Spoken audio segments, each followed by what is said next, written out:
जय मसीह की। मैं परमेश्वर का बहुत बहुत धन्यवाद करता हूँ कि उसने मुझे मौका दिया कि मैं आपके सामने परमेश्वर के वचन को ला सकूं और उसकी महिमा कर सकूं। और मैं धन्यवाद करता हूँ संडे मना के पूरे परिवार का कि उन्होंने मुझे मौका दिया कि मैं परमेश्वर के वचनों को लेकर खड़ा होने पाऊँ और परमेश्वर की महिमा करने पाऊँ। आइए हम वचन में जाने से पहले एक छोटी सी प्रार्थना करेंगे कि वचन हमको समझ में आने पाए। खुदा बाप में हम आपके पास आते हैं यीशु मसीह के पवित्र मीठे नाम में। यीशु मसीह में दुआ प्रार्थना करता हूँ कि मैं खुदा जो वचन मेरे मुंह से बोले जाते हैं मैं खुदा मैं नहीं पर आपका आत्मा बोलने पाए यीशु मसीह। और यीशु मसीह में दुआ प्रार्थना करता हूँ जितने भी लोग देख रहे हैं और जो सुन रहे हैं उनके अंदर आपका आत्मा बस जाने पाए और आपका आत्मा उनको बताने पाए सच क्या है मेरे खुदावन। हम घटे और आप बड़े, इस वचन के द्वारा आपको बहुत बहुत महिमा मिलती रहे। यीशु मसीह के पवित्र मीठे नाम मांगते हैं, आमीन और आमीन। आइए मैं आपको आज जो बताने जा रहा हूँ वो है पवित्र आत्मा के बारे में, पवित्र आत्मा के विषय के बारे में आपको आज बताने जा रहा हूँ। और अगर आपको पवित्र आत्मा के बारे में जानना है तो आप निकाल सकते हैं यूहन्ना 16 का 5 से यूहन्ना 16 के 5 से।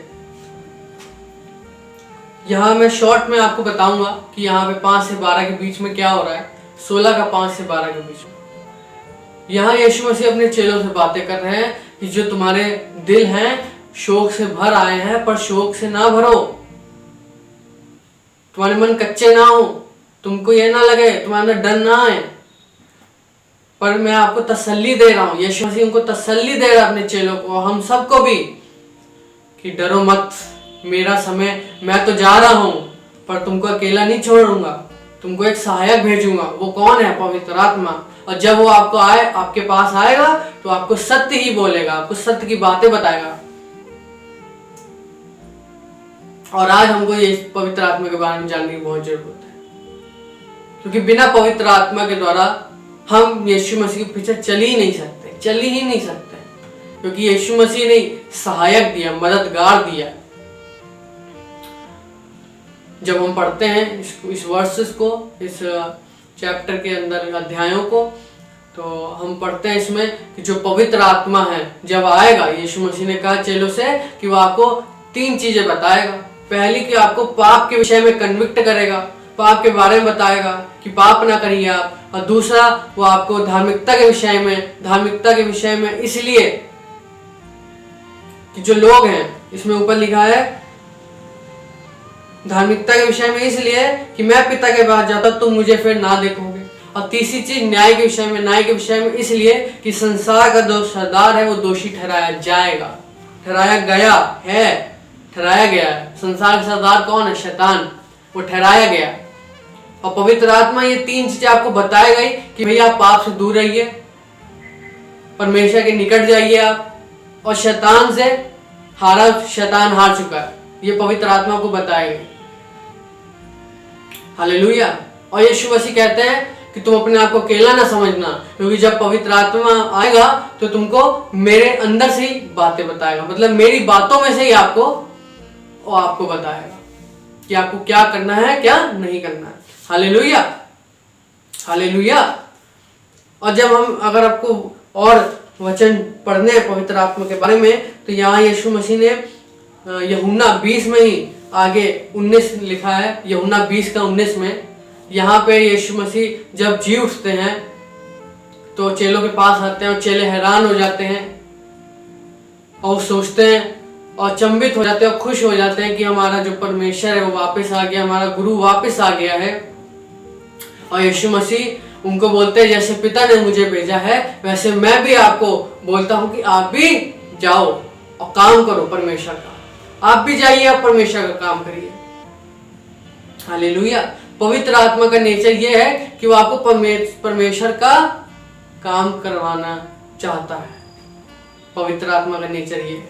और नीचे हम फिर आगे पढ़ते हैं अगर, तो उसमें यीशु मसीह अपने चेलों कहते हैं लो पवित्र आत्मा लो, और सब चेले पवित्र आत्मा से भर दिए जाते हैं। और तभी यीशु मसीह बोलते हैं जाओ और काम करो परमेश्वर का। हालेलुया।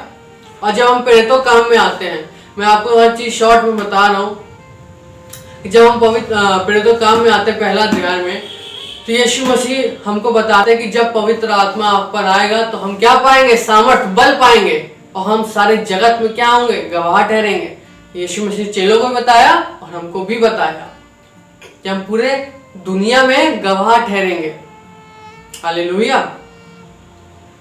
पवित्र आत्मा का नेचर है कि वो आपको बैठने नहीं देगा घर में, क्योंकि जब पवित्र आत्मा हमारे अंदर आ जाता है तो परमेश्वर का जो काम है वो हमारे अंदर से वो करवाता ही करवाता है। हालेलुया। जब हम मत्ती 28:19 पढ़ते हैं, वहां यीशु मसीह चेलों को कहते हैं कि जाओ, जाकर पूरी दुनिया में मेरा नाम बताओ और उन्हें पिता पुत्र पवित्र आत्मा के नाम से बपतिस्मा दो, और उनको वो बातें सिखाओ जो मैंने आपको सिखाई हैं, और उनको बोलो कि मैं जगत के अंत तक तुम्हारे साथ सर्वदा हूं। तो यीशु मसीह ने सिर्फ चेलों को ही नहीं कहा, 12 चेलों को ही कि तुम जाओ चेला बनाओ, पिता पुत्र पवित्र आत्मा के नाम से बपतिस्मा दो। ये उन सबको कहा है जो यीशु मसीह के पीछे चलते हैं और जो यीशु मसीह पर विश्वास करते हैं, क्योंकि यीशु मसीह सिर्फ एक जाति एक धर्म के लिए नहीं आया, वो पूरे जगत, वो पूरे संसार के लिए, हर एक व्यक्तियों के लिए आया कि उनके गुनाह माफ कर दी जाए, वो बच जाने पाए। और हमको आज अपने पैरों को बाहर लेकर जाना है, लोगों को ये वचन बताना है। आप देख रहे हैं 2020 बहुत खराब गया लोगों का, और आगे बहुत समय कठिन आ रहे हैं, क्योंकि यीशु मसीह ने पहले कह दिया था कि दिन बुरे हैं।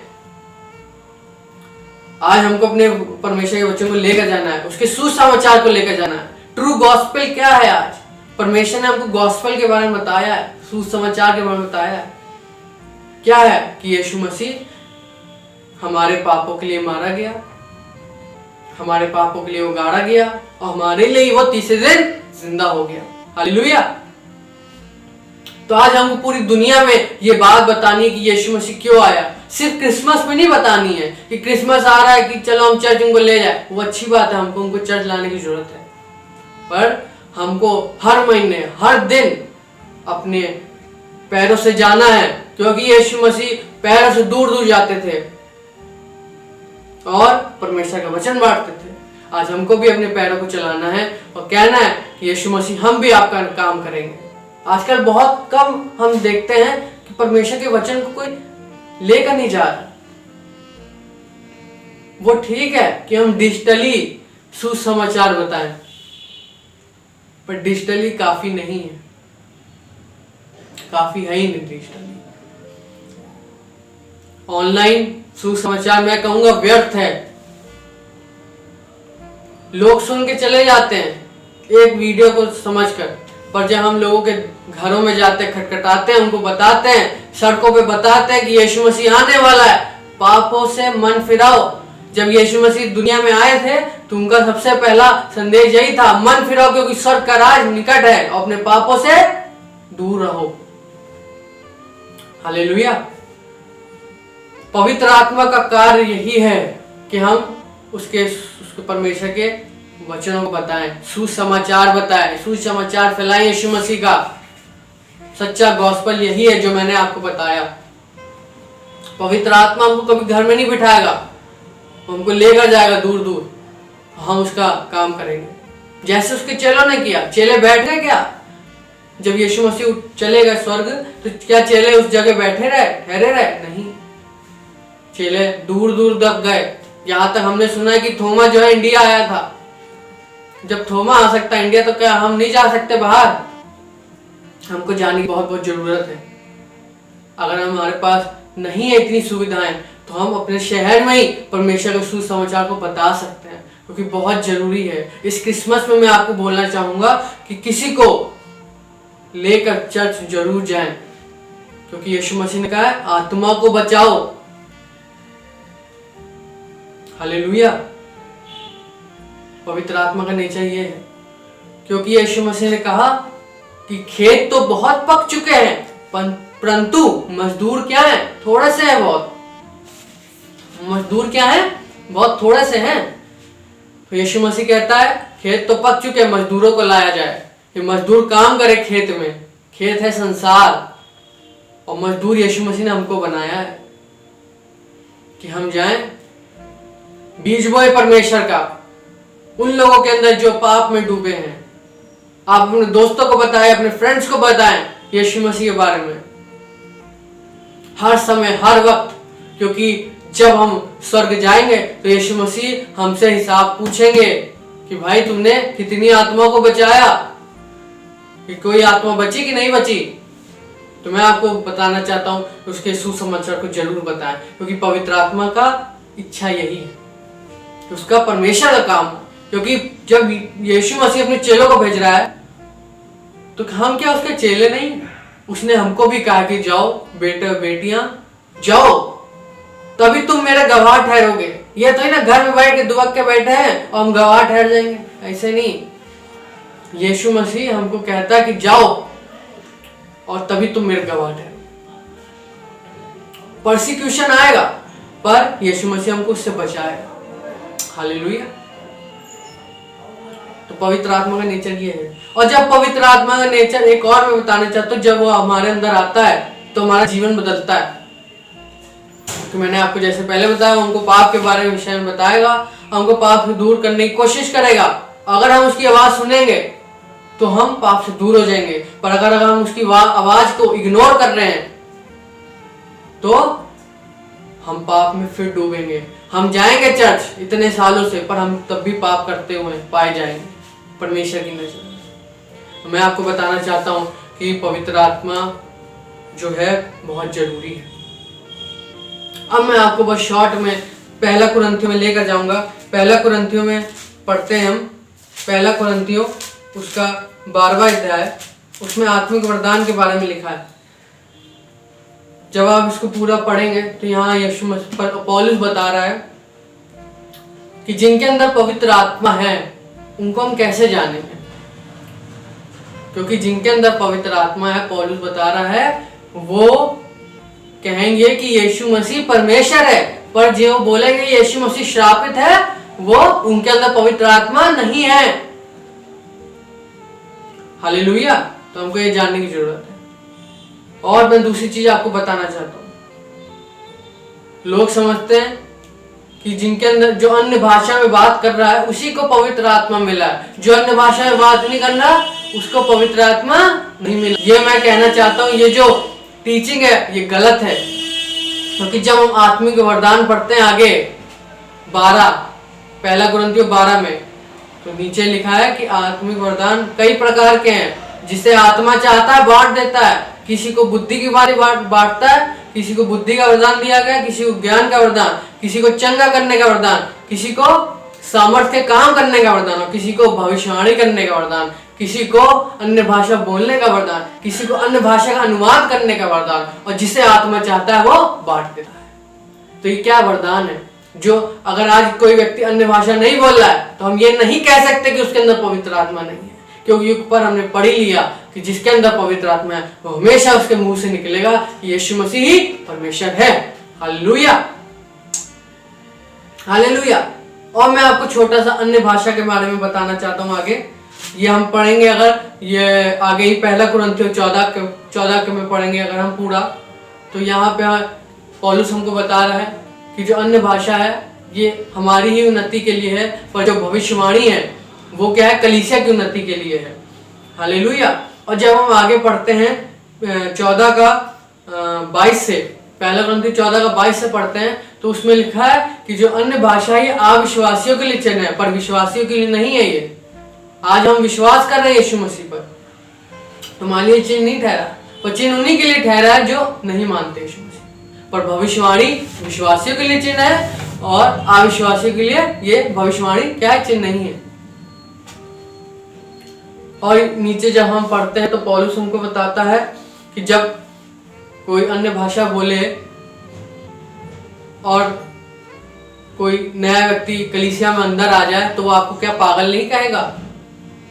तो यहाँ पे हमको पौलुस बता रहा है कि जब हम अन्य भाषा बोले कलीसिया में, तो अनुवाद करने वाला होना चाहिए। अगर कलीसिया में अनुवाद करने वाला नहीं है तो वो व्यक्ति या वो इंसान या वो परमेश्वर का जन अपने हृदय में ही परमेश्वर से अन्य भाषा में बात करे, उसको बाहर बोलने की जरूरत नहीं है, क्योंकि ये पौलुस बता रहा है, परमेश्वर का जन बता रहा है, वरना वो हमको पागल समझेगा। बोलेगा पता नहीं कौन सी भाषा में बात कर रहा है। पर आप बोल सकते हो, तब बोल सकते हो जब आपको अनुवाद करने का वरदान दिया गया हो या कोई और कलीसिया में अनुवाद करने वाला हो, तभी पौलुस कहता है कि आप अन्य भाषा बोलें, वरना आप हृदय में बात करें, क्योंकि इससे आप ही की उन्नति होगी। हालेलुया। तो मैं आपको इसके बारे में मैंने आपको बताया पवित्र आत्मा का नेचर क्या है, कि वो हमको बदलता है, और उसका काम क्या है कि वो हमको बैठाएगा नहीं, हम सुसमाचार गॉस्पेल बताएंगे लोगों को जाके, और वो हमको वरदानों से भरता है। कौन? पवित्र आत्मा।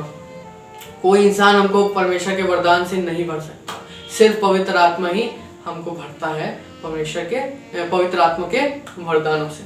हालेलुया। जितना भी आपको समझ में आया, परमेश्वर को धन्यवाद दीजिए। इस वचन, इस कलाम द्वारा आपको हम सबको आशीष मिले। यीशु मसीह के पवित्र और मीठे नाम मांगते हैं, आमीन। Praise the Lord. परमेश्वर की महिमा हो। Thank you.